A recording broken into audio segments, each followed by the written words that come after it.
What's up, everybody? Alright, so I got a really clean, very special E46. I don't know if I want to call it a track car or a show car. It's somewhere in the middle. But we also got Ray, owner of the car. Hey guys. I figured I'd just ask him a couple of little questions about his car and kind of see the highlights of the build and just kind of go over it. You want to tell us about the general build, Ray? Yeah, so I've owned this car since 2008. I bought it bone stock, second-hand owner. My first mods were pretty much wheels and suspension, and then from there it just kind of snowballed, little mod after one another. From there I decided to go with a supercharger kit. I went with the ESS tuning supercharger kit. There's plenty of power. Then from there I went back to stock, and then now I'm in the turbocharged platform. So right now it's a wild beast to tame, and it's quite a handful to drive. So it's a lot to learn. Not many can handle the power band of the S54. So what made you go back to turbo? I just wanted to try something different. Okay. More power, of course, tunability, easy to extract, and it's just fun hooning, on the streets with that much power. I don't hear that many people actually say hooning, so it's nice to actually hear that term. Yeah. Outside of watching the Hoonigan videos, I rarely ever hear that term. So, tell me about these fenders. These fenders are cool. Yeah, the fenders, so these are made by Flossmann Design in Germany. So they are made out of carbon fiber, and I just had them painted recently, and I've had these for like 3 years and finally slapped them on. So I'm glad it completed the look of the front end, what I'm trying to get. And honestly, they look stock. Like if I didn't know what this car was, I would kind of think that those are the fenders that came on the car. Oh yeah, it fits it. Yeah. Yep. Yeah, so it looks like I'm going for like a Nürburgring look car. Kinda, yeah. With all the aero I have on it. I mean, you got the right car for it. Yeah. Tell me about the steering wheel. The steering wheel is really cool. It kind of reminds me of like an F1 steering wheel. Yeah, it's definitely like an F1 style. I like the look. It's definitely something different. I was trying to go for something with some brownie points, but I haven't really tracked on it yet because I'm going to change my steering ratio to like a 2.4 lock to lock. Once I do that, then I'll be more comfortable. Okay. So that way, in case of like oversteer, you got to kind of counter steer. Yeah. So I want to minimize on the play with the steering. So what's the general like daily ability of having a kind of like steering wheel like that? Do you notice it at all? Not really. I don't drive it every day, but maybe a couple times a month I'll drive it to work. Just for the fun of it? Yeah. Yeah. And then if you got a car like this, you got to drive it, right? Yeah. You got to have fun with it. That's true. Honestly, like I was telling you a minute ago, I've always wanted an E46 ever since I was a kid, and the E46 M3 came out. Always wanted one, and this car is making me want one so much more. Hands down, one of the cleanest E46 builds I've ever seen. To me personally, it looks almost like a stock car, like not necessarily like stock car, but it looks like it could have come out of the factory like this. Yeah, it could. Yeah. It doesn't look like, sometimes when you see like bolt-on fenders and everything, they look great, but it definitely looks like somebody did it themselves. Correct, yeah. This looks like something that BMW would have made as like a track version, like a track option. Gotcha, yeah. Yep, that's what I was trying to go for, with clean looks, less rivets. Yeah. Same with like the front, especially the front aero. I went with a molded one-piece Steiner lip, and a lot of people use the one that you just slap on there. Yeah.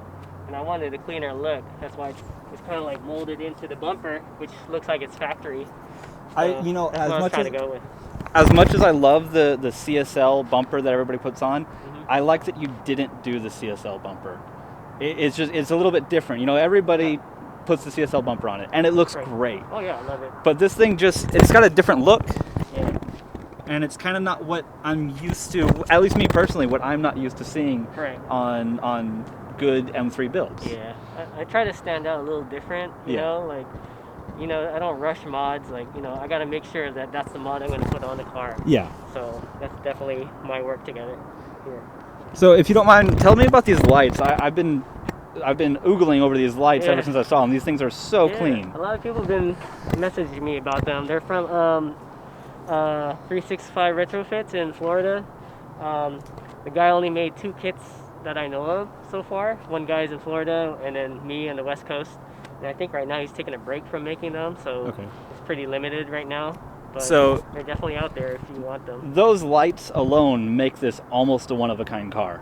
Yes. Just those alone. You said there's 2 of them? Yeah. Yeah, that's pretty rare. Yeah. And between those lights, these fenders, just everything, this is a one-of-a-kind car. Yeah. But Thank you. so I was asking you about some future things that you might plan on doing in the future?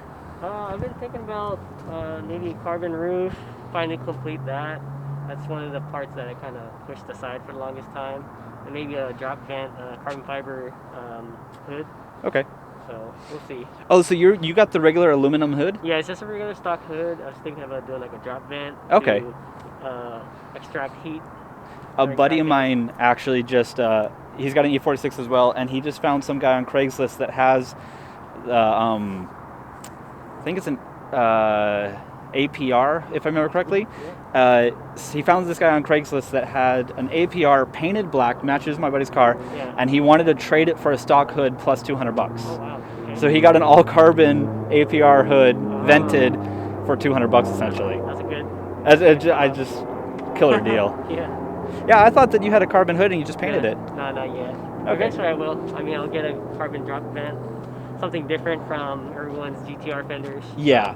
You Yeah, you want to make it different. Hey, that's what I I'm mean, trying. honestly, everything on this car is different so far. Yeah. Keep with that theme, you know?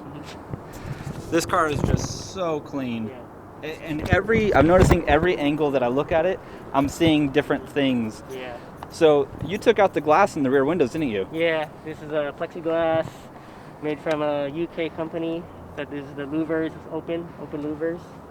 And then I did my Moton suspension mounted to this the roll bar. Okay. It's a little different, you know. Normally they put them in the trunk. So are you ever possibly going to pull your windshield and your rear view and put... Yeah.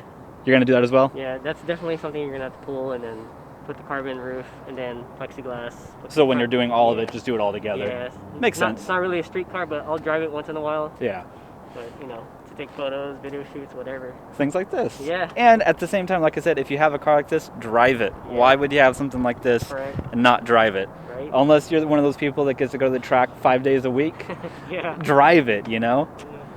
So I could be wrong, correct me if I'm wrong, but this is not mounted to your trunk, is it? This No, it's not mounted to the trunk. Okay. It's actually fabricated from Track Spec Autosports.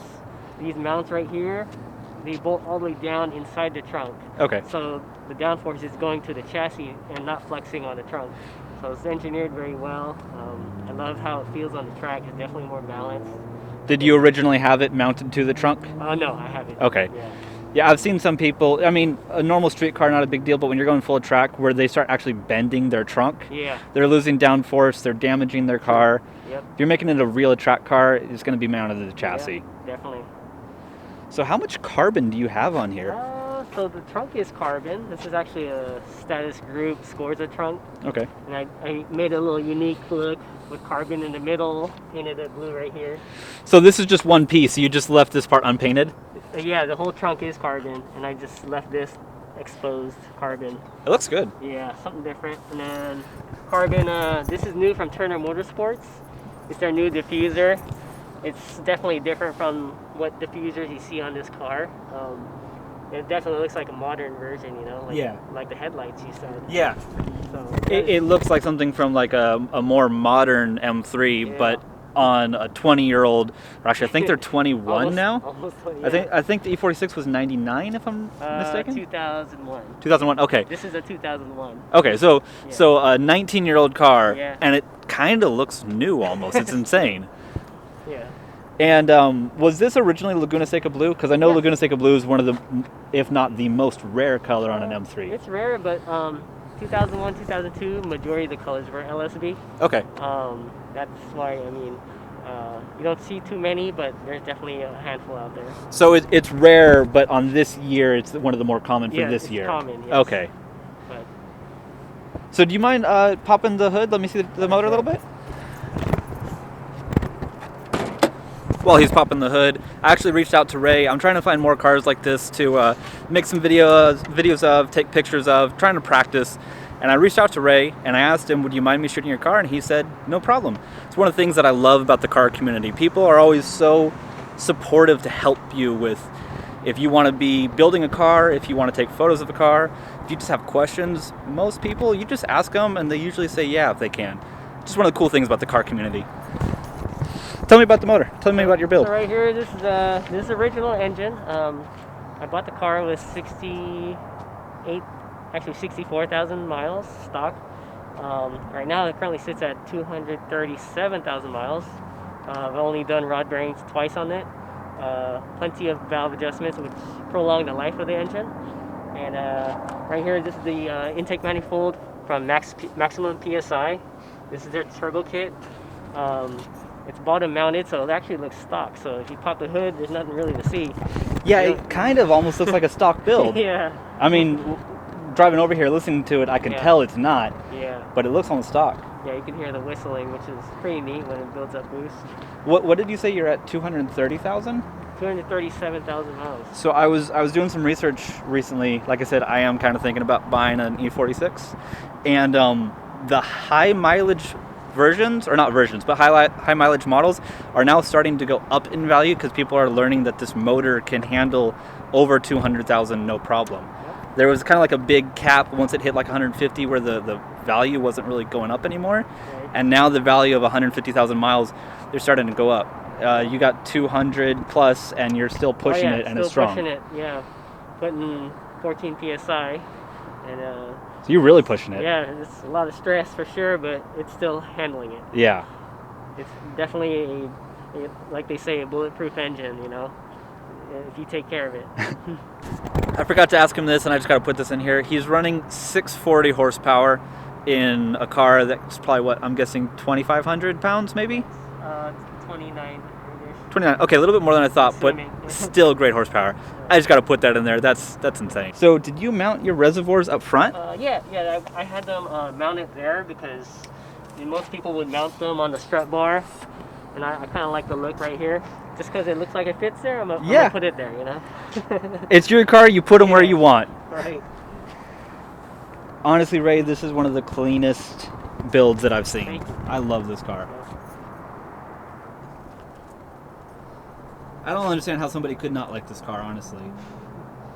So did you choose to do orange on your lights, or was that just kind of how they came? These they're actually controllable through a Bluetooth app. I can change whatever color. Okay. I figured, October, Halloween, let's do there we go. orange. Yeah. Yeah. So for Valentine's Day, you're gonna go red. Yeah. Go red or white, purple. pink. We'll see. And in March, you got to go green, right? Yeah.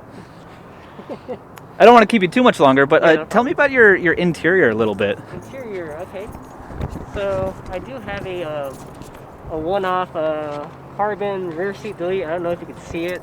It's a one-piece unit. Yeah, I'll take some pictures of it Yeah, later. you can take some pictures later. There's only like a handful of those made too, so Okay. that's a pretty rare item. I've actually dyed the dashboard cinnamon interior. I was actually going to ask you about that. So yeah, I decided to make it match.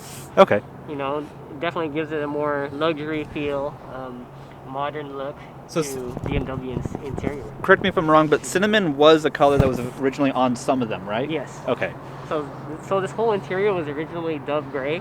Okay. I swapped out the carpet, the back seats, these door cards, and this I dyed it all black. And then now, since the quarantine, shelter in place, I decided to dye my dashboard. I had enough time to do that. Everybody had so much free time the last several months. Yeah. So many projects got done. Yeah. Yeah, I got dove gray on that thing in there, and personally, I'm not a fan of it. Yeah. It's okay. It's okay. Yeah. But it's definitely not BMW's best interior color, in my opinion. Right. And then I did a little special touch of, give it a little more race car feel with my my little plates here. I just custom made those, drilled out some holes, added some grip tape. It gives it that extra touch. This thing is so clean. So, your center console looks modified to say the least. Yeah. Tell me about that. Do you have a different transmission in here? No, it's still the stock Getrag transmission. Okay. That's a CAE shifter. It's a gated self-centering shifter. So like when you shift, it self-centers to the neutral area. Okay. Shift into third gear. I thought it might have been sequential. I wasn't quite sure. That's why I was asking. That's what I get asked a lot. It's not sequential, but it definitely gives it that look. Ever chance you might go sequential? I thought about it at one point, but the cost for now, not right now. Just not worth it? Yeah, not right now. So you track this, right? Yes. You having any issues shifting? I mean, I don't imagine so, but... No, not yet. No, it's nice and tight. I love how it feels. So sure. if it's good, just keep it how it is? Yeah. Sequentials aren't cheap, I don't believe. No, not at all. Yeah. I love the steering wheel. The steering wheel is so clean. I'll have to take some other pictures in a moment. It's not coming out on the video, but that's such a clean steering wheel. Pretty dope. Oh, that's cool.